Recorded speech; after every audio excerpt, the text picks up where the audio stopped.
Hey everyone, welcome back for another deep dive.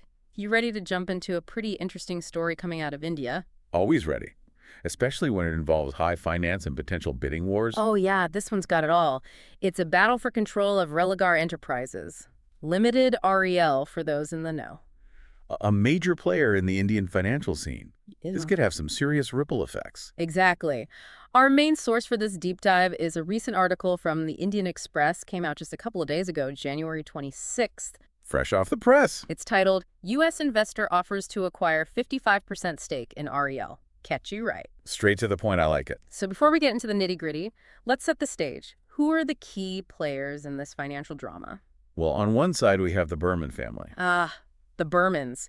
Now, those who follow Indian businesses might recognize that name. Yeah, they're practically royalty in the Indian consumer goods market. The Dabu Group ring a bell.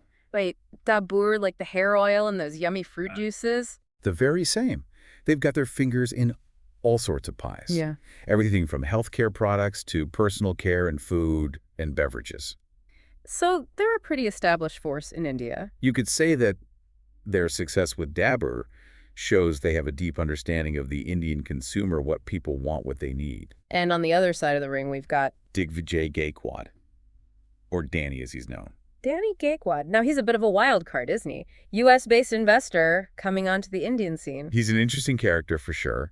Founded Nextgen Digital Solutions, a Microsoft Gold partner. So we know he's got a strong tech background. So he's a tech guy, but wait, there's more. Right? Oh, much more. He also owns DG Hospitality and Danny Real Estate.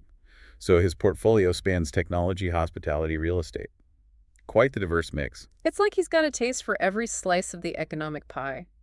So for those of us who maybe aren't finance experts, what does it really mean to acquire a controlling stake in a company? Good question. It's more than just owning some shares. It's about having enough ownership to call the shots. Like being the captain of the ship? Exactly. In this case, both the Burman family and Gaekwad are aiming for a 55% stake in REL, Which means? which means they would have the power to appoint board members, approve major investments, essentially steer the company's future. So it's not just about money. It's about power influence over REL's direction. Precisely. Now, speaking of money, the Burman family put an offer on the table first, Rs 235 per share for that controlling stake. Not a small chunk of change. No kidding. But then Gaekwad came in with a counteroffer, Rs 275 per share. Whoa, that's a bold move. It's like he's saying, I'm serious about this. Not only is it a 17% premium over the Burman's bid, it's also a 24% premium to the 60-day volume-weighted average price of REL shares. Hold on, break that down for us. What does that all mean? It means he's offering to pay significantly more than what the stock has been trading for recently. So he's really sweetening the deal. You could say that. And this price difference signals just how serious Gaekwad is about acquiring REL. So what now? What happens next in this financial chess match? Well, the ball is in the Burman family's court. Will they up their offer? Will they walk away? It's a classic standoff. And in a bidding war like this, who stands to gain the most? Well, the shareholders, of course. Those who already own a piece of REL. As these two giants try to outbid each other, the demand for REL shares will likely increase, driving up the price. Anyone who's holding REL stock right now could see a nice return on their investment. It's like they're the audience watching an intense tennis match. But beyond the immediate gains for shareholders, this potential change in ownership raises a bigger question. What happens to REL itself? That's the million-dollar question, isn't it? Both the Burman family and Gaekwad bring their own strengths and experiences to the table. Their leadership could dramatically impact REL's future direction. It's like choosing between two different paths. Exactly. Imagine the Burman family at the helm with their deep understanding of the Indian market, their brand-building expertise, their experience with mergers and acquisitions. They could really make REL an integral part of their existing empire. It would be a natural fit given their experience integrating various companies into the Dabur fold over the years. But then you have Gaekwad, the digitally focused, globally minded investor with a knack for spotting emerging trends. Under his leadership, we might see REL embracing more digital solutions, venturing to new tech-driven financial products and services. It's like he could inject REL with this Silicon Valley energy, disrupt the traditional ways of doing things. His international experience, particularly in the U.S. market, could also open doors for REL to explore global expansion, tapping into new markets and customer bases. So it's a choice between a more traditional path, building on existing strengths, and leveraging a deep understanding of the Indian market. versus A more disruptive path, leveraging technology to create new opportunities and potentially expanding into new markets. two very different futures for REL, and it all hinges on who wins this bidding war. The stakes are high and the outcome is uncertain.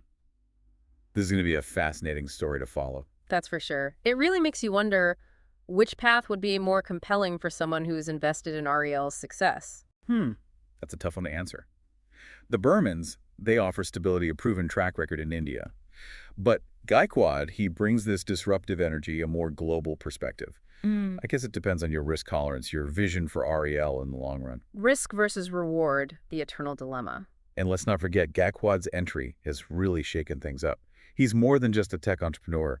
There's a depth to his portfolio that really speaks volumes. Okay, so let's dig a little deeper into Gaekwad. The article highlights his ventures beyond Nextgen Digital Solutions, specifically DG Hospitality and Danny Real Estate. What can we glean from those ventures about his potential approach to leading a company like REL? Well, DG Hospitality suggests he understands the service industry, the importance of customer experience, building brand loyalty. Those are all pretty crucial aspects of any successful financial services company. At the end of the day, finance is about building trust, delivering value to customers. Makes sense. And what about Danny Real Estate? What insights can we draw from that? Real estate. It often involves long-term investments, understanding market cycles. It indicates a degree of patient, strategic thinking qualities that could be quite beneficial in navigating the complex world of finance. So it's like he's got this holistic view of the business world. He's not just looking at finance in isolation. Right. It's about understanding how finance interacts with technology, consumer behavior, real estate, even hospitality. It's all connected. Absolutely. Yeah. And this interconnectedness, this holistic view, could be a real game changer for REL.